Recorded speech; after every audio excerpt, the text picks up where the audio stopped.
ಹೇಗಿದ್ರಿ ಅಲ್ಲ. Futures and options trading ಕೋರ್ಸ್ನ ಇನ್ನೊಂದು ವೀಡಿಯೋಕ್ಕೆ ವೆಲ್ಕಮ್. ಹಿಂದಿನ ವೀಡಿಯೋದಲ್ಲಿ ನಾವು ಆಪ್ಷನ್ ಸೆಲ್ಲರ್ ಆಗಿ ಒಂದು ಕಾಲ್ ಆಪ್ಷನನ್ನು ನಾವು ಸೆಲ್ ಮಾಡಿದರೆ ಯಾವ ರೀತಿ ನಮ್ಮ ಮ್ಯಾಕ್ಸ್ ರಿಸ್ಕ್ ಇರುತ್ತೆ, ಮ್ಯಾಕ್ಸ್ ರಿವಾರ್ಡ್ ಇರುತ್ತೆ, ಬ್ರೇಕ್ ಇವನ್ ಪಾಯಿಂಟ್ ಇರುತ್ತೆ, ಇವುಗಳನ್ನು ನಾವು ಹೇಗೆ ಕ್ಯಾಲ್ಕುಲೇಟ್ ಮಾಡೋದು ಅನ್ನೋದ್ರ ಬಗ್ಗೆ ನೋಡಿದ್ದೀವಿ. ಇವತ್ತಿನ ಈ ಒಂದು ವಿಡಿಯೋದಲ್ಲಿ ನಾವು ಆಪ್ಷನ್ ಸೆಲ್ಲರ್ ಆಗಿ ಒಂದು ಪುಟ್ ಆಪ್ಷನನ್ನು ಸೆಲ್ ಮಾಡಿದರೆ ಯಾವ ರೀತಿ ನಮ್ಮ ರಿಸ್ಕ್ ಇರುತ್ತೆ, ರಿವಾರ್ಡ್ ಇರುತ್ತೆ, ಬ್ರೇಕ್ ಇವನ್ ಪಾಯಿಂಟ್ ಇರುತ್ತೆ, ಇದನ್ನು ಹೇಗೆ ಕ್ಯಾಲ್ಕುಲೇಟ್ ಮಾಡೋದು ಅನ್ನೋದ್ರ ಬಗ್ಗೆ ನೋಡೋಣ. ಇಲ್ಲಿ ವಿಡಿಯೋವನ್ನು ಶುರು ಮಾಡೋದಕ್ಕಿಂತ ಮುಂಚೆ ನಾನೇನು ಡಿಸ್ಕಸ್ ಮಾಡ್ತೀನಿ ಇದೆಲ್ಲ ಕೇವಲ ಎಜುಕೇಷನಲ್ ಪರ್ಪಸ್ಗೆ ಮಾತ್ರ, ಯಾವುದೇ ರೀತಿಯ ರೆಕಮೆಂಡೇಷನ್ ಅಲ್ಲ. ಈ ಒಂದು ಕೋರ್ಸ್ ಕಂಪ್ಲೀಟಾಗಿ ಫ್ರೀ ಆಗಿರುತ್ತೆ. ನೀವು ನನ್ನ ವೀಡಿಯೋಸ್ಗಳನ್ನು ಲೈಕ್ ಮತ್ತು ಶೇರ್ ಮಾಡೋದ್ರ ಮೂಲಕ, ಹಾಗೆ ಚಾನಲ್ಗೆ ಸಬ್ಸ್ಕ್ರೈಬ್ ಮಾಡೋದ್ರ ಮೂಲಕ ಸಪೋರ್ಟನ್ನು ಮಾಡಬಹುದು. ಇಲ್ಲಿ ನಾವು ಒಂದು ಎಕ್ಸಾಂಪಲನ್ನು ಬಳಸ್ತಾ ಇದ್ದೀವಿ. ಹಿಂದಿನ ವಿಡಿಯೋಗಳ ರೀತಿಯೇ ನಾನಿಲ್ಲಿ ಏನು ಅಸ್ಯೂಮ್ ಮಾಡ್ತಾ ಇದ್ದೀನಿ ಅಂದರೆ, ನಾನು ನಿಫ್ಟಿ 50ಯ ಆಪ್ಷನ್ ಕಾಂಟ್ರಾಕ್ಟನ್ನು ಟ್ರೇಡ್ ಮಾಡ್ತೀನಿ ಅಂತ ಹೇಳಿ ನಾನೇನು ಅಸ್ಯೂಮ್ ಮಾಡ್ತಾ ಇದ್ದೀನಿ ಅಂದರೆ, ನಿಫ್ಟಿ 50 ಏನಿದೆ ಇದರ ಸ್ಪಾಟ್ ಪ್ರೈಸ್ ಈಗ ನಡೀತಾ ಇರೋದು ಎಷ್ಟು ಅಂತ ಕೇಳಿದರೆ 25,000. ಸೊ ನಾನು ಇಲ್ಲಿ ಒಂದು ಬುಲ್ಲಿಶ್ ವ್ಯೂವನ್ನು ಇಟ್ಕೊಂಡು ಟ್ರೇಡನ್ನು ತಗೋತೀನಿ. ಸೊ ಬುಲ್ಲಿಶ್ ವ್ಯೂ ಇದ್ದರೆ ನಾನು ಏನು ಮಾಡ್ಬೋದು ಅಂದರೆ, ಕಾಲ್ ಆಪ್ಷನನ್ನು ಬೇಕಾದರೆ ಬೈ ಮಾಡ್ಬೋದು, ಅಥವಾ ನಾನು ಪುಟ್ ಆಪ್ಷನನ್ನು ಸೆಲ್ ಮಾಡ್ಬೋದು. ಸೊ ನಾನು ಆಪ್ಷನ್ ಬೈಯರ್ ಆಗಿ ಒಂದು ಕಾಲ್ ಆಪ್ಷನನ್ನು ಬೈ ಮಾಡಿದರೆ ಯಾವ ರೀತಿ ನನ್ನ P&L ಇರುತ್ತೆ ಅನ್ನೋದ್ರ ಬಗ್ಗೆ ನಾನು ಹಿಂದಿನ ಒಂದು ವಿಡಿಯೋದಲ್ಲಿ ಡಿಸ್ಕಸ್ ಮಾಡಿದ್ದೀನಿ. ಸೊ ಇವತ್ತು ನಾವು ಆಪ್ಷನ್ ಸೆಲ್ಲರ್ ಆಗಿ ಪುಟ್ ಆಪ್ಷನನ್ನು ಸೆಲ್ ಮಾಡೋಣ, ಆ ಮೂಲಕ ಏನೆಲ್ಲ P&L ಇರುತ್ತೆ ಅನ್ನೋದನ್ನು ನೋಡೋಣ. ಸೊ ಇವತ್ತು ಈ ಒಂದು ಕಾಂಟ್ರಾಕ್ಟ್ ಬಗ್ಗೆ ನಾನೇನು ಮಾತಾಡ್ತಾ ಇದ್ದೀನಿ, ಇದನ್ನು ನಾನು ಬೆಳಿಗ್ಗೆ 9:16ಕ್ಕೆ ಸೆಲ್ ಮಾಡ್ತೀನಿ. ನಂತರ 3:30ಕ್ಕೆ ಅಂದರೆ ಮಾರ್ಕೆಟ್ ಕ್ಲೋಸ್ ಆಗುವವರೆಗೆ ಈ ಒಂದು ಕಾಂಟ್ರಾಕ್ಟನ್ನು ನಾನು ನನ್ನ ಬಳಿ ಇಟ್ಕೋತೀನಿ, ಮಧ್ಯದಲ್ಲಿ ಕ್ಲೋಸ್ ಮಾಡೋದಿಲ್ಲ. ಮತ್ತು ಈ ಒಂದು ಕಾಂಟ್ರಾಕ್ಟಿನ ಬಗ್ಗೆ ನಾನೇನು ಹೇಳ್ತಾ ಇದ್ದೀನಿ, ಆಪ್ಷನ್ ಕಾಂಟ್ರಾಕ್ಟ್ ಇದು ಇವತ್ತೇ ಎಕ್ಸ್ಪೈರ್ ಆಗುತ್ತೆ. ಅಂದರೆ ಇವತ್ತು ಸಂಜೆ 3:30ಕ್ಕೆ ಮಾರ್ಕೆಟ್ ಕ್ಲೋಸ್ ಆಗುವಾಗ ಈ ಒಂದು ಆಪ್ಷನ್ ಕಾಂಟ್ರಾಕ್ಟ್ ಏನಿದೆ ಇದು ಎಕ್ಸ್ಪೈರ್ ಆಗುತ್ತೆ. ಎಕ್ಸ್ಪೈರಿ ದಿನ ನಾನು ಇದನ್ನು ಟ್ರೇಡ್ ಮಾಡ್ತಾ ಇರೋದು. ಸೊ ಇಲ್ಲಿ ನಿಫ್ಟಿ 50 ಒಂದು ಇಂಡೆಕ್ಸ್ ಆಗಿರೋ ಕಾರಣಕ್ಕೆ ಇದರ ಆಪ್ಷನ್ ಕಾಂಟ್ರಾಕ್ಟ್ಗಳೇನಿದ್ದಾವೆ ಅವುಗಳನ್ನು ಕ್ಯಾಶ್ ಸೆಟ್ಲ್ ಮಾಡಲಾಗುತ್ತೆ, ಅವುಗಳು ಎಕ್ಸ್ಪೈರ್ ಆಗುವಾಗ. ಸೊ ಎಕ್ಸ್ಪೈರ್ ಆಗುವಾಗ ನಾವೇನು ಕಾಂಟ್ರಾಕ್ಟನ್ನು ಟ್ರೇಡ್ ಮಾಡಿದ್ದೀವಿ ಅದರಲ್ಲಿ P&L ಏನು ಇರುತ್ತೆ ಅನ್ನೋ ಆಧಾರದಲ್ಲಿ ನಮಗೆ ಕ್ಯಾಶಲ್ಲಿ ಸೆಟಲ್ಮೆಂಟನ್ನು ಮಾಡಲಾಗುತ್ತೆ. ಒಂದೇ ನಮ್ಮ ಅಕೌಂಟಿಂದ ಡೆಬಿಟ್ ಆಗುತ್ತೆ, ಇಲ್ಲ ನಮ್ಮ ಅಕೌಂಟ್ಗೆ ಕ್ರೆಡಿಟ್ ಆಗುತ್ತೆ. ಸೊ ಈ ಒಂದು ಎಕ್ಸಾಂಪಲಲ್ಲಿ ನನ್ನ ವ್ಯೂ ಈ ರೀತಿ ಇರೋ ಕಾರಣಕ್ಕೆ ನಾನು ಏನು ಹೇಳ್ಬೋದಂದರೆ, ನನ್ನ ಮಾರ್ಕೆಟ್ ವ್ಯೂ ಯಾವುದು ಅಂತ ಕೇಳಿದರೆ ಬುಲ್ಲಿಶ್ ಅಂತ ಹೇಳ್ಬೋದು. ಸೊ ಅದಕ್ಕೆ ನಾನು ಯಾವ ರೀತಿ ಪೊಸಿಷನನ್ನು ಬಿಲ್ಡ್ ಮಾಡ್ತೀನಿ ಅಂದರೆ, ನಾನು ಪುಟ್ ಆಪ್ಷನನ್ನು ಸೆಲ್ ಮಾಡ್ತಾ ಇದ್ದೀನಿ, ಅಂದರೆ ನಾನು ಆಪ್ಷನ್ ಸೆಲ್ಲರ್ ಆಗ್ತಾ ಇದ್ದೀನಿ ಇಲ್ಲಿ. ಸೊ ಈಗ ನಾನಿಲ್ಲಿ ಬುಲ್ಲಿಶ್ ವ್ಯೂವನ್ನು ಇಟ್ಕೊಂಡು ಪುಟ್ ಆಪ್ಷನನ್ನು ಸೆಲ್ ಮಾಡ್ತೀನಿ ಅಂತ ನಾನು 9:16ಕ್ಕೆ ಮಾರ್ಕೆಟ್ಗೆ ಬಂದರೆ ನನಗೆ ಈ ಎಲ್ಲ ಸ್ಟ್ರೈಕ್ ಪ್ರೈಸ್ಗಳಲ್ಲಿ ಪುಟ್ ಆಪ್ಷನ್ಗಳು ಲಭ್ಯವಿದ್ದಾವೆ ಸೆಲ್ ಮಾಡೋದಕ್ಕೆ. ಸೊ ಇಲ್ಲಿ ಈ ಒಂದು 25,000 ಸ್ಟ್ರೈಕ್ ಪ್ರೈಸ್ ಏನಿದೆ ಇದನ್ನು ನಾವು ATM ಸ್ಟ್ರೈಕ್ ಪ್ರೈಸ್ ಅಂತ ಹೇಳ್ತೀವಿ, ಯಾಕಂದರೆ ಇದು ನಿಫ್ಟಿಯ ಸ್ಪಾಟ್ ವ್ಯಾಲ್ಯೂ ಏನಿದೆ 25,000 ಅದಕ್ಕೆ ಕ್ಲೋಸ್ ಇರುವ ಸ್ಟ್ರೈಕ್ ಪ್ರೈಸ್. ನಾನು ಬೇಕಾದರೆ ಈ ಒಂದು ATM ಸ್ಟ್ರೈಕ್ ಪ್ರೈಸಿನ ಪುಟ್ ಆಪ್ಷನನ್ನು ಸೆಲ್ ಮಾಡ್ಬೋದು, ಅಥವಾ ಇಲ್ಲಿ ಇರುವ ITM ಪುಟ್ ಆಪ್ಷನ್ಸನ್ನು ಬೇಕಾದರೆ ಸೆಲ್ ಮಾಡ್ಬೋದು, ಅಥವಾ ನಾನು OTM ಪುಟ್ ಆಪ್ಷನ್ಗಳನ್ನು ಬೇಕಾದರೆ ಸೆಲ್ ಮಾಡಬಹುದು. ಸೊ ಇಲ್ಲಿ ಎಕ್ಸಾಂಪಲ್ಗೋಸ್ಕರ ನಾನು ಈ ಒಂದು ATM ಪುಟ್ ಆಪ್ಷನನ್ನು ನಾನು ಸೆಲ್ ಮಾಡ್ತಾ ಇದ್ದೀನಿ ಅಂತ ಅಂದ್ಕೊಳ್ಳೋಣ. ಅಂದರೆ ಇಲ್ಲಿ ಸ್ಟ್ರೈಕ್ ಪ್ರೈಸ್ ಯಾವುದು ಅಂತ ಕೇಳಿದರೆ 25,000 ಪುಟ್ ಆಪ್ಷನ್. ನಾನೇನು ಮಾಡ್ತಾಯಿದ್ದೀನಿ ಅಂದರೆ ಇದನ್ನು ಸೆಲ್ ಮಾಡ್ತಾಯಿದ್ದೀನಿ. ಯಾವ ಬೆಲೆಗೆ ಅಂತ ಕೇಳೋದಾದರೆ 100 ರೂಪೀಸ್ ಅಂತ ನಾನು ಇಮ್ಯಾಜಿನ್ ಮಾಡ್ಕೋತಾ ಇದ್ದೀನಿ. ಓಕೆ, ಸೊ ಬೆಳಿಗ್ಗೆ 9:16ಕ್ಕೆ ನಾನು ನಿಫ್ಟಿಯ 25,000 ಸ್ಟ್ರೈಕ್ ಪ್ರೈಸಿನ ಪುಟ್ ಆಪ್ಷನನ್ನು 100 ರೂಪಾಯಿಗೆ ಸೆಲ್ ಮಾಡ್ತಾಯಿದ್ದೀನಿ. ಇದನ್ನು ನಾನು 3:30 ತನಕ, ಇವತ್ತು ಮಾರ್ಕೆಟ್ ಕ್ಲೋಸ್ ಆಗುವ ತನಕ, ಈ ಒಂದು ಕಾಂಟ್ರಾಕ್ಟ್ ಎಕ್ಸ್ಪೈರ್ ಆಗುವ ತನಕ ಹೋಲ್ಡ್ ಮಾಡ್ತೀನಿ. ಎಕ್ಸ್ಪೈರ್ ಆಗುವಾಗ P&L ಯಾವ ರೀತಿ ಇರ್ಬೋದು ಅನ್ನೋದನ್ನು ನಾವೀಗ ಸ್ಟಡಿ ಮಾಡೋಣ. ಸೊ ಇಲ್ಲಿ ನಾನು ಈ ಒಂದು ಕಾಂಟ್ರಾಕ್ಟ್ ಏನಿದೆ ಇದರ ಬೆಲೆ 100 ರೂಪಾಯಿ ಅಂತ ಹೇಳಿದೆ. ಸೊ ಈ ಒಂದು ಕಾಂಟ್ರಾಕ್ಟಲ್ಲಿ ಈ 100 ರೂಪಾಯಿ ಪ್ರೀಮಿಯಮ್ ಏನಿದೆ ಇದು ಎಲ್ಲಿಂದ ಬಂತು? ಸೊ ನಮಗೇನು ಗೊತ್ತಿದೆ ಅಂದರೆ, ಆಪ್ಷನ್ ಕಾಂಟ್ರಾಕ್ಟ್ಗಳಲ್ಲಿ ಅವುಗಳ ಬೆಲೆ ಇಂಟ್ರಿನ್ಸಿಕ್ ವ್ಯಾಲ್ಯೂಯಿಂದ ಬರುತ್ತೆ. ಸೊ ಈ ಒಂದು ಕಾಂಟ್ರಾಕ್ಟಲ್ಲಿ ಇಂಟ್ರಿನ್ಸಿಕ್ ಬೆಲೆ ಎಷ್ಟಿದೆ? ಇದು ಪುಟ್ ಆಪ್ಷನ್ ಆಗಿರೋ ಕಾರಣಕ್ಕೆ ನಾವು ಇಂಟ್ರಿನ್ಸಿಕ್ ಬೆಲೆಯನ್ನು ಹೇಗೆ ಕ್ಯಾಲ್ಕುಲೇಟ್ ಮಾಡ್ತೀವಿ ಅಂದರೆ, ನಾವು ಸ್ಟ್ರೈಕ್ ಪ್ರೈಸನ್ನು ತಗೋತೀವಿ ಮೈನಸ್ ಸ್ಪಾಟ್ ಪ್ರೈಸನ್ನು ಮಾಡ್ತೀವಿ. ಸೊ ಇಲ್ಲಿ ಏನಾಗುತ್ತೆ ಅಂದರೆ 25,000 ಮೈನಸ್ 25,000, ಸ್ಟ್ರೈಕ್ ಪ್ರೈಸ್ 25,000, ನಿಫ್ಟಿಯಲ್ಲಿದೆ 25,000ದಲ್ಲಿದೆ. ಸೊ ಹಾಗಾಗಿ ಈ ಒಂದು ಆಪ್ಷನ್ ಕಾಂಟ್ರಾಕ್ಟ್ ಏನಿದೆ ಇದರಲ್ಲಿ ಇಂಟ್ರಿನ್ಸಿಕ್ ವ್ಯಾಲ್ಯೂ ಎಷ್ಟಿದೆ ಈಗ ಅಂತ ಕೇಳಿದರೆ ಅದು 0 ಅಂತ ಆಗುತ್ತೆ. ಸಪೋಸ್ ಏನಾದರೂ ಮಾರ್ಕೆಟ್ ನೆಕ್ಸ್ಟ್ ಡೌನ್ ಮೂವ್ ಆದರೆ ಆಗ ಈ ಒಂದು ಆಪ್ಷನ್ ಕಾಂಟ್ರಾಕ್ಟಲ್ಲಿ ಇಂಟ್ರಿನ್ಸಿಕ್ ವ್ಯಾಲ್ಯೂ ಬರಬಹುದು, ಆದರೆ ಈಗ ಇದೆಯಾ? ಈಗ ಇಂಟ್ರಿನ್ಸಿಕ್ ವ್ಯಾಲ್ಯೂ ಎಷ್ಟು? 0. ನೆಕ್ಸ್ಟ್ ಇಲ್ಲಿ ಏನು ಇರುತ್ತೆ ಅಂದರೆ ಆಪ್ಷನ್ ಕಾಂಟ್ರಾಕ್ಟಲ್ಲಿ ಟೈಮ್ ವ್ಯಾಲ್ಯೂ ಇರುತ್ತೆ. ಸೊ ಇಲ್ಲಿ ಟೈಮ್ ವ್ಯಾಲ್ಯೂ ಇದೆಯಾ? ಇದೆ. ಯಾಕಂದರೆ ಈಗ ಟೈಮ್ ಎಷ್ಟು ಅಂತ ಕೇಳಿದರೆ 9:16, ಆಪ್ಷನ್ ಕಾಂಟ್ರಾಕ್ಟ್ ಎಕ್ಸ್ಪೈರ್ ಆಗೋದೇ ಅವತ್ತು 3:30ಕ್ಕೆ ಟೈಮ್ ವ್ಯಾಲ್ಯೂ ಇದೆ. ಮತ್ತು ಇಲ್ಲಿ ವಾಲಟಿಲಿಟಿ ಮತ್ತು ಅದರ್ ಫ್ಯಾಕ್ಟರ್ಗಳಿಂದಾಗಿ ಪ್ರೀಮಿಯಂ ಬೆಲೆ ಎಫೆಕ್ಟ್ ಆಗುತ್ತಾ? ಹೌದು. ಫಾರ್ ಎಕ್ಸಾಂಪಲ್, ಈ ಒಂದು ಕಾಂಟ್ರಾಕ್ಟ್ ಟ್ರೇಡ್ ಆಗ್ತಿರೋ ಕಾರಣಕ್ಕೆ ಏನೊಂದು ಮಾರ್ಕೆಟ್ ಡೆಪ್ತಲ್ಲಿ ಸಪ್ಲೈ ಮತ್ತು ಡಿಮ್ಯಾಂಡ್ ಇರುತ್ತೆ, ಅವುಗಳ ಇಂಬ್ಯಾಲೆನ್ಸಿಂದನೂ ಸಹ ಪ್ರೀಮಿಯಂನ ಬೆಲೆ ಸ್ವಲ್ಪ ಮಟ್ಟಿಗೆ ಅಫೆಕ್ಟ್ ಆಗುತ್ತೆ. ಸೊ ಆ ವ್ಯಾಲ್ಯೂಗಳಿದೆಯಾ? ಹೌದು. ಸೊ ಇಲ್ಲಿ ರೈಟ್ ನಾವು ಇಂಟ್ರಿನ್ಸಿಕ್ ವ್ಯಾಲ್ಯೂ ಇಲ್ಲ, ಬಟ್ ಉಳಿದ ವ್ಯಾಲ್ಯೂಯಿಂದಾಗಿ ಈ ಒಂದು ಆಪ್ಷನ್ ಕಾಂಟ್ರಾಕ್ಟ್ ಏನಿದೆ ಇದರ ಪ್ರೀಮಿಯಂ ಈಗ 100 ರೂಪಾಯಿ ಇದೆ ನಾನು 9:16ಕ್ಕೆ ಸೆಲ್ ಮಾಡುವಾಗ.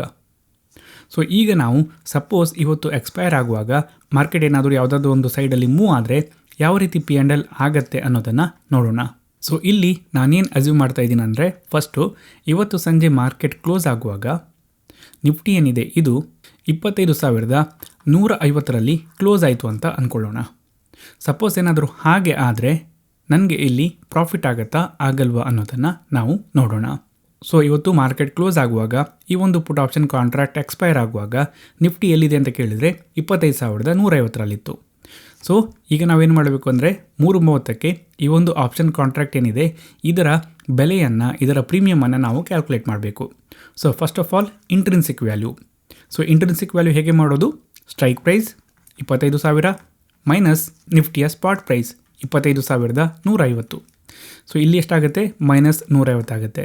ಇಂಟ್ರಿನ್ಸಿಕ್ ವ್ಯಾಲ್ಯೂ ಮೈನಸ್ ಇದ್ದರೆ, ನೆಗೆಟಿವ್ ಇದ್ದರೆ ನಾವು ಅದನ್ನು 0 ಅಂತ ಟ್ರೀಟ್ ಮಾಡ್ತೀವಿ. ಸೊ ಇವತ್ತು ಸಂಜೆ ಮಾರ್ಕೆಟ್ ಏನಾದರೂ 25,150ಕ್ಕೆ ಕ್ಲೋಸ್ ಆದರೆ ಇಂಟ್ರಿನ್ಸಿಕ್ ವ್ಯಾಲ್ಯೂ ಎಷ್ಟಿದೆ ಇದರಲ್ಲಿ? 0. ಟೈಮ್ ವ್ಯಾಲ್ಯೂ ಇದೆಯಾ ಎಕ್ಸ್ಪೈರ್ ಆಗುವಾಗ?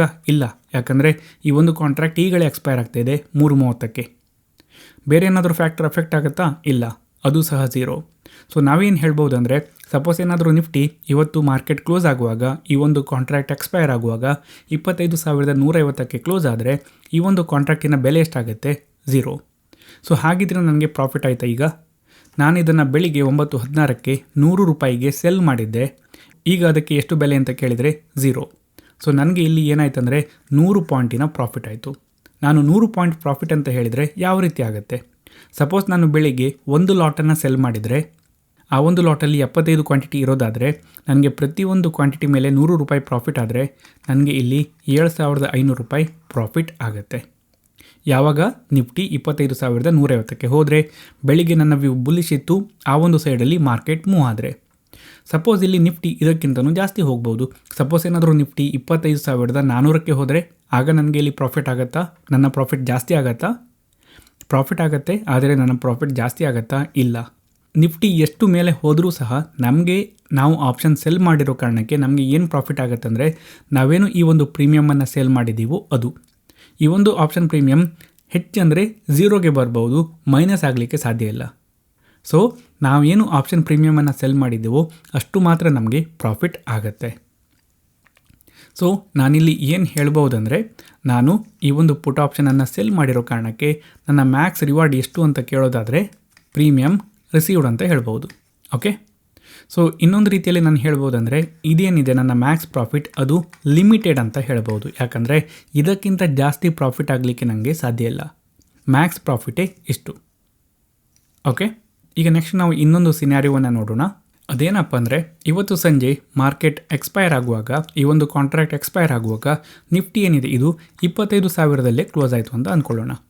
9:16ಕ್ಕೆ ನಾನು ಈ ಒಂದು ಕಾಂಟ್ರಾಕ್ಟನ್ನು ಬೈ ಮಾಡುವಾಗ ನಿಫ್ಟಿಯಲ್ಲಿತ್ತು 25,000ದಲ್ಲಿತ್ತು. ನಂತರ ಸೈಡ್ ವೇಸ್ ಮಾರ್ಕೆಟ್ ಇರುತ್ತೆ. ಸಂಜೆ ಕ್ಲೋಸ್ ಆಗುವಾಗ ಮಾರ್ಕೆಟ್ ಎಲ್ಲಿತ್ತು ಅಂತ ಕೇಳಿದರೆ 25,000ದಲ್ಲಿತ್ತು. ಸೊ ಈಗ ನನಗೆ ಪ್ರಾಫಿಟ್ ಆಗುತ್ತಾ? ಆಗಲ್ವಾ? ಸೊ ಅದಕ್ಕೆ ನಾನೇನು ಮಾಡಬೇಕಂದ್ರೆ 3:30ಕ್ಕೆ ಈ ಒಂದು ಆಪ್ಷನ್ ಕಾಂಟ್ರಾಕ್ಟ್ ಎಕ್ಸ್ಪೈರ್ ಆಗುವಾಗ ಇದರ ಪ್ರೀಮಿಯಮನ್ನು ಕ್ಯಾಲ್ಕುಲೇಟ್ ಮಾಡಬೇಕು. ಸೊ ಅದಕ್ಕೆ ಫಸ್ಟು ಇಂಟ್ರಿನ್ಸಿಕ್ ವ್ಯಾಲ್ಯೂ, ಅದಕ್ಕೆ ಏನು ಮಾಡಬೇಕು? ಸ್ಟ್ರೈಕ್ ಪ್ರೈಸ್ ಮೈನಸ್ ನಿಫ್ಟಿಯ ಈಗಿನ LTP ಸ್ಪಾಟ್ ಪ್ರೈಸ್. ಸೊ ಇಲ್ಲಿ 25,000 ಮೈನಸ್ 25,000 ಆಗುತ್ತೆ, ಅಂದರೆ 0. ಟೈಮ್ ವ್ಯಾಲ್ಯೂ ಇದೆಯಾ? ಇಲ್ಲ, 0. ಅದರ್ ಫ್ಯಾಕ್ಟರ್ಗಳ ವ್ಯಾಲ್ಯೂ ಇದೆಯಾ? ಇಲ್ಲ, 0. ಸೊ ಈ ಒಂದು ಕಾಂಟ್ರಾಕ್ಟಿನ ಬೆಲೆ ಎಷ್ಟಾಗುತ್ತೆ? 0. ನಾನು ಬೆಳಿಗ್ಗೆ ಇದನ್ನು 100 ರೂಪಾಯಿಗೆ ಸೆಲ್ ಮಾಡಿದ್ದೀನಿ. ಈಗ ಅದರ ಬೆಲೆ ಎಷ್ಟು ಅಂತ ಕೇಳಿದರೆ 0. ನನಗೇನಾಯ್ತು ಇಲ್ಲಿ 100 ಪಾಯಿಂಟಿನ ಪ್ರಾಫಿಟ್ ಆಯಿತು. ಸೊ ನಾನು ಒಂದು ಲಾಟನ್ನು ಸೆಲ್ ಮಾಡಿದರೆ, ಒಂದು ಲಾಟಲ್ಲಿ 75 ಕ್ವಾಂಟಿಟಿ ಇರೋದಾದರೆ ನನಗೆ 7,500 ರೂಪಾಯಿ ಪ್ರಾಫಿಟ್ ಆಯಿತು. ಸೊ ಇಲ್ಲಿ ಈ ಒಂದು ಸಿಚುವೇಷನಲ್ಲಿ ಬೆಳಿಗ್ಗೆ ನಾನು ಈ ಒಂದು ಕಾಂಟ್ರಾಕ್ಟನ್ನು ಸೆಲ್ ಮಾಡುವಾಗ ನನ್ನ ವ್ಯೂ ಇದ್ದಿದ್ದೇನೆಂದರೆ ನಿಫ್ಟಿ ಮೇಲ್ಗಡೆ ಹೋಗುತ್ತೆ ಅಂತ ಹೇಳಿ. ಮಾರ್ಕೆಟ್ ಕ್ಲೋಸ್ ಆಗುವಾಗ ಈ ಒಂದು ಕಾಂಟ್ರಾಕ್ಟ್ ಎಕ್ಸ್ಪೈರ್ ಆಗುವಾಗ ನಿಫ್ಟಿ ಏನಾದರೂ ಮೇಲ್ಗಡೆ ಹೋಯ್ತಾ? ಇಲ್ಲ. ನಿಫ್ಟಿ ಯಾವ ಪೊಸಿಷನಲ್ಲಿತ್ತೋ ಅದೇ ಪೊಸಿಷನ್ನಲ್ಲಿದೆ. ಆದರೆ ನಮಗಿಲ್ಲಿ ಪ್ರಾಫಿಟ್ ಆಯಿತಾ? ಹೌದು. ಇದು ಆಪ್ಷನ್ ಸೆಲ್ಲಿಂಗ್ನ ಅಡ್ವಾಂಟೇಜ್. ನೀವೇನಾದರೂ ಆಪ್ಷನ್ ಬೈ ಮಾಡಿದರೆ, ನಿಫ್ಟಿ ಏನಾದರೂ ಇದೇ ಒಂದು ಪ್ಲೇಸಲ್ಲಿ ಇದ್ದರೆ ಎಕ್ಸ್ಪೈರ್ ಆಗುವಾಗ ನಿಮಗೆ ನೀವು ಕೊಟ್ಟಿರೋ ಪ್ರೀಮಿಯಂ ಲಾಸ್ ಆಗ್ತಾಯಿತ್ತು. ಸೊ ಯಾರು ಆಪ್ಷನ್ ಸೆಲ್ ಮಾಡಿದಾರೋ ಅವರಿಗೆ ಆ ಪ್ರೀಮಿಯಂ ಪ್ರಾಫಿಟ್ ಆಗ್ತಾಯಿದೆ. ಸೊ ಈಗ ನೆಕ್ಸ್ಟ್ ಸಿನಾರಿಯೋ ನಾವೇನು ನೋಡ್ತೀವಿ ಅಂದರೆ, ಇವತ್ತು ಸಂಜೆ ಮಾರ್ಕೆಟ್ ಕ್ಲೋಸ್ ಆಗುವಾಗ ನಿಫ್ಟಿಯ ಬೆಲೆ ಎಷ್ಟಾಯಿತು ಅಂತ ಕೇಳಿದರೆ 24,850 ಅಂತ ಅಂದ್ಕೊಳ್ಳೋಣ. ಸೊ ನಿಫ್ಟಿ ಏನಿದೆ ಇದು ನನ್ನ ಅಗೇನ್ಸ್ಟ್ ಮೂವ್ ಆಯಿತು. ನನ್ನ ಬುಲ್ಲಿಶ್ ವ್ಯೂ ಇತ್ತು, ಬಟ್ ನಿಫ್ಟಿ ನನ್ನ ಅಗೇನ್ಸ್ಟ್ ಮೂವ್ ಆಯಿತು. ಎಲ್ಲಿ ಕ್ಲೋಸ್ ಆಯಿತು ಅಂತ ಕೇಳಿದರೆ 24,850. ಸೊ ಈಗ ಏನಾಗುತ್ತೆ, ನಾನು 3:30ಕ್ಕೆ ಈ ಒಂದು ಕಾಂಟ್ರಾಕ್ಟ್ ಎಕ್ಸ್ಪೈರ್ ಆಗುವಾಗ ಇದರ ಪ್ರೀಮಿಯಂ ವ್ಯಾಲ್ಯೂವನ್ನು ಕ್ಯಾಲ್ಕುಲೇಟ್ ಮಾಡಬೇಕು.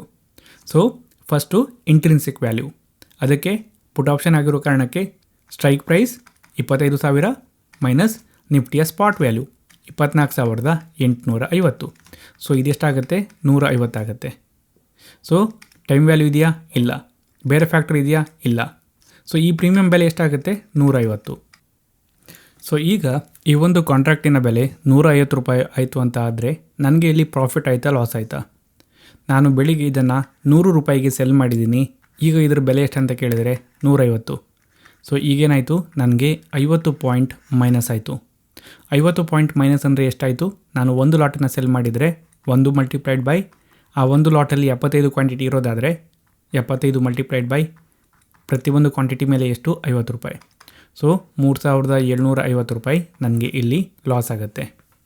ಸೊ ಹಾಗಂತ ಹೇಳಿ ನಿಫ್ಟಿ ಕೇವಲ ಇಷ್ಟು ಮಾತ್ರ ಮೂವ್ ಆಗಲಿಕ್ಕೆ ಸಾಧ್ಯನಾ? ಇದಕ್ಕಿಂತಲೂ ಜಾಸ್ತಿ ಮೂವ್ ಆಗ್ಬೋದಾ? ಹೌದು. ಸಪೋಸ್ ನಿಫ್ಟಿ ಏನಾದರೂ 24,000ಕ್ಕೆ ಹೋದರೆ ಆಗ ನಮ್ಮ ಲಾಸ್ ಏನಿದೆ ಅದು ಇನ್ನೂ ಜಾಸ್ತಿ ಆಗುತ್ತೆ, ನಮಗೆ ಇನ್ನೂ ದೊಡ್ಡ ಲಾಸ್ ಆಗುತ್ತೆ. ಸೊ ಈ ಒಂದು ಕೇಸಲ್ಲಿ ನಾವು ಏನು ಹೇಳ್ಬೋದಂದರೆ, ನಮ್ಮ ಮ್ಯಾಕ್ಸ್ ರಿಸ್ಕ್ ಏನಿದೆ ಅದು ಎಷ್ಟು ಅಂತ ಕೇಳೋದಾದರೆ ನಾನಿಲ್ಲಿ ಅನ್ಲಿಮಿಟೆಡ್ ಅಂತ ಹೇಳ್ಬೋದು. ಆದರೆ ನಿಜವಾಗಿಯೂ ಇದು ಅನ್ಲಿಮಿಟೆಡಾ? ಯಾಕಂದರೆ ನಿಫ್ಟಿ ಏನಾದರೂ 0 ಆಗಲಿಕ್ಕೆ ಸಾಧ್ಯನಾ? ಅದು ವರ್ಸ್ಟ್ ಕೇಸ್ ಇರೋದು, ಬಟ್ ಅಷ್ಟಾಗಲಿಕ್ಕೆ ಸಾಧ್ಯ ಇಲ್ಲ. ಬಟ್ ಥಿಯರಿಟಿಕಲಿ ನಾನು ಏನು ಹೇಳ್ಬೋದು ಅಂದರೆ ದೊಡ್ಡ ಲಾಸ್ ಆಗಬಹುದು ಅಂತ ನಾನಿಲ್ಲಿ ಹೇಳ್ಬೋದು. ಓಕೆ. ಸೊ ನೆಕ್ಸ್ಟ್ ನಾವಿಲ್ಲಿ ಡಿಸ್ಕಸ್ ಮಾಡಲಿಕ್ಕೆ ಹೊರಟಿರೋದು ಯಾವುದ್ರ ಬಗ್ಗೆ ಅಂತ ಕೇಳಿದರೆ ಬ್ರೇಕ್ ಇವನ್ ಪಾಯಿಂಟಿನ ಬಗ್ಗೆ. ಸೊ ಇಲ್ಲಿ ಅಂಡರ್ಲೈಯಿಂಗ್ ಆ್ಯಸೆಟ್ ಏನು ಮೂವ್ ಆಗುತ್ತೆ, ಯಾವುದೋ ಒಂದು ಪಾಯಿಂಟ್ವರೆಗೆ ನಿಫ್ಟಿ ಏನಾದರೂ ಮೂವ್ ಆದರೆ, ಅಂಡರ್ಲೈಯಿಂಗ್ ಆ್ಯಸೆಟ್ ಏನಾದರೂ ಮೂವ್ ಆದರೆ ನಮಗೆ ಲಾಸ್ ಆಗೋದಿಲ್ಲ. ಬಟ್ ಯಾವುದೋ ಒಂದು ಸ್ಪೆಸಿಫಿಕ್ ಪಾಯಿಂಟ್ಗಿಂತ ಜಾಸ್ತಿ ಮೂವ್ ಆದರೆ ಆಗ ನಮಗೆ ಲಾಸ್ ಆಗಲಿಕ್ಕೆ ಸ್ಟಾರ್ಟ್ ಆಗುತ್ತೆ. ಸೊ ಆ ರೀತಿಯ ಒಂದು ವ್ಯಾಲ್ಯೂ ಇಲ್ಲಿ ಇದೆಯಾ, ಬ್ರೇಕ್ ಇವನ್ ಪಾಯಿಂಟ್ ಇದೆಯಾ ಅಂತ ಹೇಳಿ. ಸೊ ಅದನ್ನು ಎಕ್ಸ್ಪ್ಲೈನ್ ಮಾಡೋದಕ್ಕೆ ನಾನೇನು ಅನ್ಕೋತೀನಿ ಅಂದರೆ, ನಿಫ್ಟಿ ಇವತ್ತು ಸಂಜೆ ಈ ಒಂದು ಕಾಂಟ್ರಾಕ್ಟ್ ಎಕ್ಸ್ಪೈರ್ ಆಗುವಾಗ 24,900ರಲ್ಲಿ ಕ್ಲೋಸ್ ಆಯಿತು ಅಂತ ಅನ್ಕೋತೀನಿ. ಸೊ ಈಗ ನಾವೇನು ಮಾಡಬೇಕು, 3:30 ಈ ಒಂದು ಕಾಂಟ್ರಾಕ್ಟ್ ಎಕ್ಸ್ಪೈರ್ ಆಗುವಾಗ ನಿಫ್ಟಿ 24,900ರಲ್ಲಿದ್ದರೆ ಇಲ್ಲಿ ನಮ್ಮ ಈ ಒಂದು ಕಾಂಟ್ರಾಕ್ಟಿನ ಪ್ರೀಮಿಯಮ್ ಎಷ್ಟಿರುತ್ತೆ ಅಂತ ನೋಡಬೇಕು. ಸೊ ಇಂಟ್ರಿನ್ಸಿಕ್ ವ್ಯಾಲ್ಯೂ ಎಷ್ಟಾಗುತ್ತೆ? Strike price minus spot price 100 ಆಗುತ್ತೆ. ಟೈಮ್ ವ್ಯಾಲ್ಯೂ ಇದೆಯಾ? ಇಲ್ಲ. ಬೇರೆ ಫ್ಯಾಕ್ಟರ್ ಇದೆಯಾ? ಇಲ್ಲ. ಸೊ ಪ್ರೀಮಿಯಮ್ ಎಷ್ಟಾಗುತ್ತೆ? 100 ರೂಪೀಸ್. ಸೊ ನಾನು ಇದನ್ನು ಬೆಳಿಗ್ಗೆ 100 ರೂಪೀಸಿಗೆ ಸೆಲ್ ಮಾಡಿದ್ದೀನಿ. ಈಗ ಇದ್ರ ಬೆಲೆ ಎಷ್ಟಿದೆ ಅಂತ ಕೇಳಿದರೆ 100. ಅಂದರೆ ಇದು 0 ಆಯಿತು. ನನಗೆ ಪ್ರಾಫಿಟೂ ಆಗಲಿಲ್ಲ, ಲಾಸೂ ಆಗಲಿಲ್ಲ. ಸೊ ನಾನೇನು ಹೇಳ್ಬೋದಂದರೆ, ಈ ಒಂದು 24,900 ಏನಿದೆ ಅದು ಈ ಒಂದು ಎಕ್ಸಾಂಪಲಲ್ಲಿ ನನ್ನ ಬ್ರೇಕ್ ಇವನ್ ಪಾಯಿಂಟ್. ನಿಫ್ಟಿ ಏನಾದರೂ ಇದಕ್ಕಿಂತನೂ ಕೆಳಗಡೆ ಹೋದರೆ ನನಗೆ ಲಾಸ್ ಆಗಲಿಕ್ಕೆ ಸ್ಟಾರ್ಟ್ ಆಗುತ್ತೆ. ಇದಕ್ಕಿಂತ ಮೇಲ್ಗಡೆ ಇದ್ದರೆ ನನಗೆ ಪ್ರಾಫಿಟ್ ಆಗುತ್ತೆ. ಸೊ ಎಕ್ಸಾಕ್ಟ್ಲಿ ಈ ಒಂದು ಪಾಯಿಂಟಲ್ಲಿದ್ದರೆ ನನಗೆ ಪ್ರಾಫಿಟು ಇಲ್ಲ, ಲಾಸು ಇಲ್ಲ. ಇದನ್ನು ನಾವು ಬ್ರೇಕ್ ಇವನ್ ಪಾಯಿಂಟ್ ಅಂತ ಹೇಳ್ತೀವಿ. ಸೊ ಈ ಒಂದು ಬ್ರೇಕ್ ಇವನ್ ಪಾಯಿಂಟನ್ನು ನಾವು ಯಾವ ರೀತಿ ಕ್ಯಾಲ್ಕುಲೇಟ್ ಮಾಡ್ಬೋದಂದರೆ, ನಾವೇನು ಮಾಡಬೇಕು, ಸ್ಟ್ರೈಕ್ ಪ್ರೈಸನ್ನು ತಗೋಬೇಕು ಮೈನಸ್ ಪ್ರೀಮಿಯಮ್ ರಿಸೀವ್ಡನ್ನು ಮಾಡಬೇಕು. ಓಕೆ. ಈ ಒಂದು ಎಕ್ಸಾಂಪಲಲ್ಲಿ ನಾವು ಟ್ರೇಡ್ ಮಾಡಿರೋ ಸ್ಟ್ರೈಕ್ ಪ್ರೈಸ್ ಯಾವುದು? 25,000. ನಮಗೆ ಎಷ್ಟು ಪ್ರೀಮಿಯಮ್ ಸಿಕ್ಕಿದೆ ನಾವು ಈ ಒಂದು ಆಪ್ಷನನ್ನು ಸೆಲ್ ಮಾಡಿದಾಗ 100 ಪಾಯಿಂಟ್, ಅಂದರೆ 24,900 ನಮ್ಮ ಬ್ರೇಕ್ ಇವನ್ ಪಾಯಿಂಟ್ ಆಗುತ್ತೆ. ಸೊ ಈಗ ನೀವು ಇಲ್ಲಿ ಕೂತ್ಕೊಂಡು ಜಸ್ಟ್ ಅನಲೈಸ್ ಮಾಡಿ ನೋಡಿ. ಬೆಳಗ್ಗೆ 9:16ಕ್ಕೆ ನಿಫ್ಟಿ 25,000ದಲ್ಲಿ ಇರುವಾಗ ನಮ್ಮ ವ್ಯೂ ಏನಿತ್ತು? ಬುಲ್ಲಿಶ್ ವ್ಯೂ ಇತ್ತು. ನಮಗೆ ಮಾರ್ಕೆಟ್ ಮೇಲ್ಗಡೆ ಹೋಗುತ್ತೆ ಅಂತ ಅನ್ನಿಸ್ತಾ ಇತ್ತು. ಸೊ ಅದಕ್ಕೆ ನಾವೇನು ಮಾಡಿದ್ವಿ? ಪುಟ್ ಆಪ್ಷನನ್ನು ಸೆಲ್ ಮಾಡಿದ್ವಿ. ಸೊ ಈಗ ಸಂಜೆ 3:30 ಆಗುವಾಗ ನಿಫ್ಟಿಯಲ್ಲಿದೆ 24,900ರಲ್ಲಿದೆ. ನಿಫ್ಟಿ ನಮ್ಮ ಅಗೇನ್ಸ್ಟ್ ಮೂವ್ ಆಯಿತಾ? ಹೌದು. ಆದರೆ ನಮಗೆ ಲಾಸ್ ಆಯಿತಾ? ಇಲ್ಲ. ನಾವು ಬ್ರೇಕ್ ಇವನ್ನಲ್ಲಿದ್ದೀವಿ, ಪ್ರಾಫಿಟೂ ಆಗಲಿಲ್ಲ, ಲಾಸೂ ಆಗಲಿಲ್ಲ. ಸೊ ಈ ಒಂದು ಸಿಚುವೇಷನಲ್ಲಿ ನಿಫ್ಟಿ ನನ್ನ ಅಗೇನ್ಸ್ಟ್ ಮೂವ್ ಆದರೂ ಸಹ 100 ಪಾಯಿಂಟ್ ನನಗೆ ಲಾಸ್ ಆಗಲಿಲ್ಲ. ಸಪೋಸ್ ನಿಫ್ಟಿ 24,950ರಲ್ಲಿ ಕ್ಲೋಸ್ ಆಯಿತು ಅಂತ ಅಂದ್ಕೊಳ್ಳಿ. ಸೊ ಆಗೇನಾಗುತ್ತೆ, ಆಗ ನನಗೆ 50 ಪಾಯಿಂಟ್ ಪ್ಲಸ್ ಆಗುತ್ತೆ. ಸೊ ಅಗೇನ್ ನೀವು ಥಿಂಕ್ ಮಾಡಿ, ಬೆಳಿಗ್ಗೆ 9:16ಕ್ಕೆ ನಿಫ್ಟಿಯಲ್ಲಿತ್ತು 25,000ದಲ್ಲಿತ್ತು, ಈಗ ಕ್ಲೋಸಲ್ಲಾಗಿದೆ 24,950ರಲ್ಲಿ. ಮಾರ್ಕೆಟ್ ನನ್ನ ಅಗೇನ್ಸ್ಟ್ ಹೋಯ್ತಾ? ಹೌದು. ಆದರೆ ನನಗೆ ಲಾಸ್ ಆಯಿತಾ? ಇಲ್ಲ. ನನಗೆ ಪ್ರಾಫಿಟ್ ಆಯಿತಾ? ಹೌದು. ಸೊ ಇಲ್ಲಿ ನಾನು ಆಪ್ಷನ್ ಸೆಲ್ ಮಾಡಿರೋ ಕಾರಣಕ್ಕೆ ಇದು ನನಗಿರುವಂತಹ ಒಂದು ಅಡ್ವಾಂಟೇಜ್. ಸೊ ಇಲ್ಲಿ ಏನು ಆಯಿತು ಅಂದರೆ, ನಾವು ಈ ಒಂದು ಆಪ್ಷನ್ ಕಾಂಟ್ರಾಕ್ಟನ್ನು ಸೆಲ್ ಮಾಡಿರುವಾಗ ಈ ಒಂದು ಎಕ್ಸಾಂಪಲಲ್ಲಿ ಅದರಲ್ಲಿ ಇಂಟ್ರಿನ್ಸಿಕ್ ವ್ಯಾಲ್ಯೂ ಇರಲಿಲ್ಲ, ಟೈಮ್ ವ್ಯಾಲ್ಯೂ ಇತ್ತು ಮತ್ತು ಅದರ್ ಫ್ಯಾಕ್ಟ್ರಿಗಳು ಇನ್ಕ್ಲೂಡ್ ಆಗಿದ್ವು. ಬಟ್ ಎಕ್ಸ್ಪೈರ್ ಆಗುವಾಗ ಇಂಟ್ರಿನ್ಸಿಕ್ ವ್ಯಾಲ್ಯೂ ಇಲ್ಲ, ಟೈಮ್ ವ್ಯಾಲ್ಯೂನೂ ಇಲ್ಲ, ಅದರ್ ಫ್ಯಾಕ್ಟ್ರಿಗಳ ಏನೊಂದು ವ್ಯಾಲ್ಯೂ ಇದೆ ಅದು ಸಹ ಇಲ್ಲ. ಸೊ ಆ ಒಂದು ವ್ಯಾಲ್ಯೂಗಳು 0 ಆದವು. ಸೊ ನಾವೇನು ಹೇಳ್ಬೋದಂದರೆ, ಆಪ್ಷನ್ ಕಾಂಟ್ರಾಕ್ಟಲ್ಲಿ ಟೈಮ್ ಆಗ್ತಾ ಇದ್ದ ಹಾಗೆ, ಎಕ್ಸ್ಪೈರಿ ಹತ್ತಿರ ಬರ್ತಾ ಇದ್ದ ಹಾಗೆ ಟೈಮ್ ವ್ಯಾಲ್ಯೂ ಏನಿದೆ ಅದರಲ್ಲಿ ಇರುವಂಥದ್ದು ಅದು ಕಡಿಮೆ ಆಗ್ತಾ ಬರುತ್ತೆ. ಯಾರು ಆಪ್ಷನನ್ನು ಸೆಲ್ ಮಾಡಿರ್ತಾರೋ ಅವರಿಗೆ ಇದು ಅಡ್ವಾಂಟೇಜ್ ಆಗುತ್ತೆ, ಯಾರು ಆಪ್ಷನನ್ನು ಬೈ ಮಾಡಿರ್ತಾರೋ ಅವರಿಗೆ ಇದು ಡಿಸ್ಅಡ್ವಾಂಟೇಜ್ ಆಗುತ್ತೆ. ಸೊ ಅಗೇನ್ ಇಲ್ಲಿ ನೀವು ಒಂದಿಷ್ಟು ಜನ ಇಲ್ಲಿ ಆಪ್ಷನ್ ಸೆಲ್ ಮಾಡಿದವರಿಗೆ ರಿಸ್ಕ್ ಅನ್ಲಿಮಿಟೆಡ್ ಇದೆ, ಪ್ರಾಫಿಟ್ ಲಿಮಿಟೆಡ್ ಇದೆ ಅಂತ ಹೇಳ್ಬೋದು. ಬಟ್ ನೀವೇನು ಥಿಂಕ್ ಮಾಡಬೇಕಂದ್ರೆ, ಮೆಜಾರಿಟಿ ದಿನಗಳಲ್ಲಿ ಮಾರ್ಕೆಟ್ ಏನಿದೆ ಅದು ದೊಡ್ಡ ಮೂವನ್ನು ಕೊಡುವುದಿಲ್ಲ. ಮೆಜಾರಿಟಿ ದಿನಗಳಲ್ಲಿ ಕನ್ಸಾಲ್ಟೇಷನ್ ಇರುತ್ತೆ, ಸಣ್ಣ ಮೂವ್ ಇರುತ್ತೆ. ಸೊ ಆ ಒಂದು ದಿನಗಳಲ್ಲಿ ಯಾರಿಗೆ ಹೆಲ್ಪ್ ಆಗುತ್ತೆ? ಆಪ್ಷನ್ ಸೆಲ್ಲರ್ಗೆ ಹೆಲ್ಪ್ ಆಗುತ್ತೆ. ಆಪ್ಷನ್ ಬೈಯರ್ಗೆ ಯಾವಾಗ ಹೆಲ್ಪ್ ಆಗುತ್ತೆ ಅಂದರೆ, ಅವರ ಡೈರೆಕ್ಷನಲ್ಲಿ ಮಾರ್ಕೆಟ್ ಒಳ್ಳೆಯ ಮೂವನ್ನು ಕೊಟ್ಟರೆ. ಅದೇ ರೀತಿ ನೀವು ಆಪ್ಷನ್ ಸೆಲ್ ಮಾಡಿ ನಿಮ್ಮ ಡೈರೆಕ್ಷನ್ ಕರೆಕ್ಟ್ ಆಗಿದ್ದರೆ ಆಗಲೂ ಸಹ ನಿಮಗೆ ಪ್ರಾಫಿಟ್ ಆಗುತ್ತೆ. ಎಷ್ಟು ದೊಡ್ಡ ಮೂವ್ ಬಂದರೂ ಓಕೆ, ನಿಮ್ಮ ಡೈರೆಕ್ಷನ್ ಕರೆಕ್ಟಾಗಿ ಪಿಕ್ ಆಗಿದ್ದರೆ, ಆ ಒಂದು ಡೈರೆಕ್ಷನಲ್ಲಿ ನೀವು ಇದ್ದರೆ ನಿಮ್ಮ ಟ್ರೇಡ್, ಆಗ ನಿಮಗೆ ಆಪ್ಷನ್ ಸೆಲ್ ಮಾಡಿಯೂ ಸಹ ಪ್ರಾಫಿಟ್ ಆಗುತ್ತೆ. ಸೊ ಇಲ್ಲಿ ಈ ಒಂದು ಅನ್ಲಿಮಿಟೆಡ್ ರಿಸ್ಕ್ ಅಂತ ನಾನೇನು ಬರೆದಿದ್ದೀನಿ, ಇದು ಜಸ್ಟ್ ಥಿಯರಿಟಿಕಲಿ ಮಾತ್ರ. ರಿಯಲ್ ಆಗಿ ನೀವು ಆಪ್ಷನ್ ಸೆಲ್ಲರ್ಸ್ಗಳನ್ನು ನೋಡೋದಾದರೆ, ಟ್ರೇಡ್ ಮಾಡುವವರು ಅವ್ರು ಯಾರೂ ಸಹ ಅನ್ಲಿಮಿಟೆಡ್ ರಿಸ್ಕನ್ನು ಇಟ್ಕೊಂಡು ಜನರಲಿ ಟ್ರೇಡ್ ಮಾಡೋದಿಲ್ಲ. ಒಂದಿಷ್ಟು ಮೆಥಡ್ಗಳಿದ್ದಾವೆ, ಅದನ್ನು ಬಳಸ್ಕೊಂಡು ನಾವು ಈ ಒಂದು ರಿಸ್ಕ್ ಫ್ಯಾಕ್ಟ್ರ್ ಏನಿದೆ ಇದನ್ನು ಅನ್ಲಿಮಿಟೆಡಿಂದ ತೆಗೆದು ಲಿಮಿಟೆಡ್ಗೆ ತರಬಹುದು. ಸೊ ರಿಸ್ಕನ್ನು ಕಡಿಮೆ ಮಾಡ್ಬೋದು. ಆ ಮೂಲಕ ಆಪ್ಷನ್ ಸೆಲ್ಲಿಂಗಿನ ಅಡ್ವಾಂಟೇಜ್ ಏನಿದೆ ಅದನ್ನು ಬಳಸ್ಕೋಬೋದು. ಸೊ ನಾನಿಲ್ಲಿ ನಿಮಗೆ ಆಪ್ಷನ್ ಬೈಯಿಂಗ್ ಬೆಟರ್ ಅಥವಾ ಆಪ್ಷನ್ ಸೆಲ್ಲಿಂಗ್ ಬೆಟರ್ ಅಂತ ಹೇಳ್ತಾ ಇಲ್ಲ, ನಿಮಗೆ ಈ ಒಂದು ವಿಷಯದ ಬಗ್ಗೆ ಗೊತ್ತಿರಬೇಕಾಗತ್ತೆ ಅಷ್ಟೇ. ಸೊ ನೆಕ್ಸ್ಟ್ ನಾವಿಲ್ಲಿ ಪೇ ಆಫ್ ಗ್ರಾಫಿನ ಬಗ್ಗೆ ನೋಡೋಣ. ಸೇಮ್ ಥಿಂಗ್, ನಾವೇನು ಇಲ್ಲಿ ಕ್ಯಾಲ್ಕುಲೇಷನನ್ನು ಮಾಡಿದ್ವಿ ಅದನ್ನು ನಾವು ಒಂದು ಗ್ರಾಫ್ ಮೂಲಕ ನೋಡ್ಬೋದು. ಸೊ ನಾನಿಲ್ಲಿ ಒಂದು ಪುಟ್ ಆಪ್ಷನನ್ನು ಸೆಲ್ ಮಾಡಿದ್ದೀನಿ. ಸ್ಟ್ರೈಕ್ ಪ್ರೈಸ್ ಯಾವುದು ಅಂತ ಕೇಳಿದರೆ 25,000, ಎಷ್ಟು ರೂಪಾಯಿಗೆ ಅಂತ ಕೇಳಿದರೆ 100 ರೂಪಾಯಿಗೆ. ಸೊ ನಾನು ಇಲ್ಲಿ ಸೆಲ್ ಮಾಡಿದ್ದು, ಇದು ನನ್ನ ಬ್ರೇಕ್ ಇವನ್ ಪಾಯಿಂಟ್ ಆಗುತ್ತೆ. ಇದಕ್ಕಿಂತ ಮೇಲೆ ಇದ್ದರೆ ಮಾರ್ಕೆಟ್, ಈ ಒಂದು ಬ್ರೇಕ್ ಇವನ್ ಪಾಯಿಂಟ್ಗಿಂತ ಮೇಲೆ ಇದ್ದರೆ ಮಾರ್ಕೆಟ್ ನನಗೆ ಪ್ರಾಫಿಟ್ ಆಗುತ್ತೆ. ಮ್ಯಾಕ್ಸ್ ಪ್ರಾಫಿಟ್ ಎಷ್ಟಾಗ್ಬೋದು? ನಾನು ರಿಸೀವ್ ಮಾಡಿರೋ ಪ್ರೀಮಿಯಮ್. ಅದೇ ಮಾರ್ಕೆಟ್ ಇದಕ್ಕಿಂತ ಕೆಳಗಡೆ ಮೂವ್ ಆಗಲಿಕ್ಕೆ ಸ್ಟಾರ್ಟ್ ಆದರೆ ಆಗ ಎಕ್ಸ್ಪೈರ್ ಆಗುವಾಗ ನನಗೆ ಲಾಸ್ ಜಾಸ್ತಿ ಆಗ್ತಾ ಹೋಗುತ್ತೆ. ಮಾರ್ಕೆಟ್ ನನ್ನ ಎಗೇನ್ಸ್ಟ್ ಎಷ್ಟು ದೊಡ್ಡ ಮೂವನ್ನು ಕೊಡುತ್ತೋ ಅಷ್ಟು ದೊಡ್ಡ ಲಾಸ್ ನನಗೆ ಆಗಬಹುದು. ಬಟ್ ನಾನು ಆಗಲೇ ಹೇಳಿದಾಗೆ ಯಾರೂ ಸಹ ನೇಕೆಡ್ ಆಗಿ ಕೇವಲ ಒಂದು ಸೆಲ್ ಪೊಸಿಷನನ್ನು ಮಾತ್ರ ಇಟ್ಕೊಂಡು ಕೂತ್ಕೊಂಡಿರೋದಿಲ್ಲ, ಅವರು ಹೆಡ್ಜ್ ಮಾಡಿರ್ತಾರೆ. ಆ ಮೂಲಕ ಈ ಒಂದು ಮ್ಯಾಕ್ಸಿಮಮ್ ಲಾಸ್ ಆಗುವ ಏನೊಂದು ಅನ್ಲಿಮಿಟೆಡ್ ಲಾಸ್ ಸಿನಾರಿಯೋನಿದೆ ಅದನ್ನು ಅವಾಯ್ಡ್ ಮಾಡ್ತಾರೆ. ಸೊ ಇದರ ಬಗ್ಗೆ ನಾವು ಅಪ್ಕಮಿಂಗ್ ವೀಡಿಯೋಸ್ಗಳಲ್ಲಿ ಡಿಸ್ಕಸ್ ಮಾಡೋಣ. ಸೊ ಕೊನೆಯಲ್ಲಿ ನಾನು ನಿಮಗೆ ಒಂದು ಹಿಂದಿನ ದಿನದಲ್ಲಿ ಯಾವುದೋ ಒಂದು ದಿನ ಒಂದು ಆಪ್ಷನನ್ನು ಸೆಲ್ ಮಾಡಿ, ಪುಟ್ ಆಪ್ಷನನ್ನು, ಆ ದಿನ ಯಾವ ರೀತಿ ಅದರ P&L ಇತ್ತು ಅಂತ ತೋರಿಸ್ತೀನಿ. ಸೊ ನಾವು ಈ ರೀತಿ ಏನಾದರೂ ತೋರಿಸ್ಬೇಕಾದ್ರೆ ಸೆಬಿಯ ರೂಲ್ಸ್ ಪ್ರಕಾರ 3 ತಿಂಗಳಿಗಿಂತ ಹಿಂದಿನ ಡೇಟಾವನ್ನು ಇಟ್ಕೊಂಡು ತೋರಿಸ್ಬೇಕಾಗತ್ತೆ. ಸೊ ನಾನು ಸೆಬಿಯ ರೂಲ್ಸನ್ನು ಫಾಲೋ ಮಾಡ್ತಾ ಕರೆಂಟ್ ಡೇಕ್ಕಿಂತ 3 ತಿಂಗಳು ಹಿಂದಿನ ದಿನದ ಒಂದು ಟ್ರೇಡನ್ನು ಮಾಡಿ ತೋರಿಸ್ತೀನಿ. ಸೊ ನಾನಿಲ್ಲಿ 2025 ಅಕ್ಟೋಬರ್ 28ರ ದಿನ 9:16ಕ್ಕೆ ಮಾರ್ಕೆಟ್ ಓಪನ್ ಆದಾಗ ಒಂದು ಪುಟ್ ಆಪ್ಷನನ್ನು ಸೆಲ್ ಮಾಡ್ತೀನಿ. ಅದನ್ನು ಆ ದಿನ ಎಕ್ಸ್ಪೈರ್ ಆಗುವವರೆಗೆ ಕಾಂಟ್ರಾಕ್ಟನ್ನು ಇಟ್ಕೋತೀನಿ. ಸೊ ನಾನೇನು ಇವತ್ತು ಟ್ರೇಡ್ ಮಾಡ್ತಾಯಿದ್ದೀನಿ, ಈ ದಿನ ನಿಫ್ಟಿಯ ಮಂತ್ಲಿ ಎಕ್ಸ್ಪೈರಿ ಇತ್ತು. ಸೊ ನಾನಿಲ್ಲಿ ಸೆಲ್ ಮಾಡುವ ಪ್ರೀಮಿಯಮ್ ಏನಿದೆ, ಕಾಂಟ್ರಾಕ್ಟ್ ಏನಿದೆ, ಅದು ಇದೇ ದಿನ ಎಕ್ಸ್ಪೈರ್ ಆಗುತ್ತೆ ಮಾರ್ಕೆಟ್ ಕ್ಲೋಸ್ ಆಗುವಾಗ. ಓಕೆ, ಸೊ ಇಲ್ಲಿ ಸ್ಪಾಟ್ ಎಲ್ಲಿದೆ 25,986. ಸೊ ಅದಕ್ಕೆ ನಾನೇನು ಮಾಡ್ತೀನಿ ಅಂದರೆ ಒಂದು ಪುಟ್ ಆಪ್ಷನನ್ನು ಇಲ್ಲಿ ಸೆಲ್ ಮಾಡ್ತೀನಿ. ನಾನು ಸೆಲ್ ಮಾಡಿದ ಕೂಡಲೇ ಈ ಒಂದು ಚಾರ್ಟ್ ಕಾಣೋಕ್ಕೆ ಸಿಕ್ತು, ಪೇ ಆಫ್ ಚಾರ್ಟ್. ನಾವಿಲ್ಲಿ ನೋಡ್ಬೋದು ಬ್ರೇಕ್ ಇವನ್ ಪಾಯಿಂಟ್ ಎಲ್ಲಿದೆ, ಎಲ್ಲಿಗೆ ಹೋದರೆ ನನಗೆ ಎಷ್ಟು ಪ್ರಾಫಿಟ್ ಆಗುತ್ತೆ, ಎಷ್ಟು ಲಾಸ್ ಆಗುತ್ತೆ ಅದೆಲ್ಲವನ್ನು ನೋಡ್ಬೋದು. ಸೊ ಇಲ್ಲಿ ನಾನು ಒಂದು ಲಾಟನ್ನು ಸೆಲ್ ಮಾಡ್ತಾಯಿದ್ದೀನಿ. ಒಂದು ಲಾಟಲ್ಲಿ 75 ಕ್ವಾಂಟಿಟಿ ಇದೆ. ಎಷ್ಟು ರೂಪಾಯಿಗೆ ಅಂತ ಕೇಳಿದರೆ 61 ರೂಪಾಯಿಗೆ. ಸೊ ಇದು ನನಗೆ ನನ್ನ break even point, max profit ಅದನ್ನೆಲ್ಲ ಇಲ್ಲಿ ತೋರಿಸುತ್ತೆ. ಸೊ ಈಗ ನಾನೇನು ಮಾಡ್ತೀನಿ ಅಂದರೆ 30 ಮಿನಿಟ್ ಪ್ಲಸ್ ಮಾಡ್ತಾ ಹೋಗ್ತೀನಿ, ಏನೇನಾಗುತ್ತೆ ಅಂತ ನೋಡೋಣ. ಸೊ 30 ಮಿನಿಟ್ ಪ್ಲಸ್ ಮಾಡಿದೆ, ಮಾರ್ಕೆಟ್ ಆ್ಯಕ್ಚುಲಿ ನನ್ನ ಸೈಡಲ್ಲಿ ಮೂವ್ ಆಯಿತು. ನಾನು ಪುಟ್ ಆಪ್ಷನನ್ನು ಸೆಲ್ ಮಾಡಿದಾಗ ನನ್ನ ಬುಲಿಶ್ ವ್ಯೂ ಇತ್ತು. ಸೊ ಮಾರ್ಕೆಟ್ ಮೇಲ್ಗಡೆ ಹೋಯಿತು, ನನಗೆ ಇಲ್ಲಿ ಪ್ರಾಫಿಟ್ ಆಗಲಿಕ್ಕೆ ಸ್ಟಾರ್ಟ್ ಆಯಿತು. ನಂತರ ಪುನಃ ಒಂದು 30 ಮಿನಿಟ್ ಪ್ಲಸ್ ಮಾಡಿದರೆ ಆಗ ಮಾರ್ಕೆಟ್ ಒಂದು ಡೌನ್ ಮೂವನ್ನು ಕೊಟ್ಟಿರುತ್ತೆ. ಆಗ ಈ ಒಂದು ಪುಟ್ ಆಪ್ಷನ್ ಪ್ರೀಮಿಯಮ್ ಏನಿದೆ ಅದು ಜಾಸ್ತಿ ಆಗುತ್ತೆ, ನಮಗೆ ಲಾಸ್ ಆಗಲಿಕ್ಕೆ ಸ್ಟಾರ್ಟ್ ಆಗುತ್ತೆ ನಾವು ಆಪ್ಷನನ್ನು ಸೆಲ್ ಮಾಡಿರೋ ಕಾರಣಕ್ಕೆ. ಸೊ ಅಗೇನ್ ನಾನು 30 ಮಿನಿಟ್ ಪ್ಲಸ್ ಮಾಡ್ತಾ ಹೋದರೆ ಇಲ್ಲಿ ಲಾಸ್ ಹೆಚ್ಚು ಕಡಿಮೆ ಆಗ್ತಾ ಇರುತ್ತೆ, ಯಾಕಂದರೆ ಮಾರ್ಕೆಟ್ ನಮ್ಮ ಅಗೇನ್ಸ್ಟ್ ಮೂವ್ ಆಗ್ತಾ ಇರುತ್ತೆ. ಸೊ ಇದೇ ರೀತಿ ನಾನು ಕೊನೆಯಲ್ಲಿ ಎಂಡ್ ಆಫ್ ದ ಡೇಗೆ ಬಂದರೆ ಮಾರ್ಕೆಟ್ ಏನಿದೆ ಅದು ಈ ಒಂದು ಎಕ್ಸಾಂಪಲಲ್ಲಿ ನಿಫ್ಟಿ ಏನಿದೆ ಅದು ನನ್ನ ಬ್ರೇಕ್ ಈವನ್ ಪಾಯಿಂಟ್ ಏನಿದೆ ಅದರ ಹತ್ತಿರನೇ ಕ್ಲೋಸ್ ಆಗುತ್ತೆ. ನೀವು ಇಲ್ಲಿ ನೋಡ್ಬೋದು ಸ್ಪಾಟ್ ಪ್ರೈಸ್ ಎಲ್ಲಿದೆ ಮಾರ್ಕೆಟ್ ಕ್ಲೋಸ್ ಆಗುವಾಗ ಅಂದರೆ 25,943. ಅದೇ ಇಲ್ಲಿ ನನ್ನ ಬ್ರೇಕ್ ಈವನ್ ಲೆವೆಲ್ ಎಷ್ಟು ಅಂತ ಕೇಳಿದರೆ 25,939. ಸೊ ಇಲ್ಲಿ ಪ್ರೀಮಿಯಮ್ ಎಷ್ಟರಲ್ಲಿ ಕ್ಲೋಸ್ ಆಗಿದೆ ಅಂದರೆ 63 ರೂಪಾಯಿ 60 ಪೈಸೆಯಲ್ಲಿ. ಸೊ ನನಗೆ ಏನಾಗಿದೆ ಅಂದರೆ ಒಂದು 200 ರೂಪಾಯಿ ಮೈನಸ್ ಆಗಿದೆ.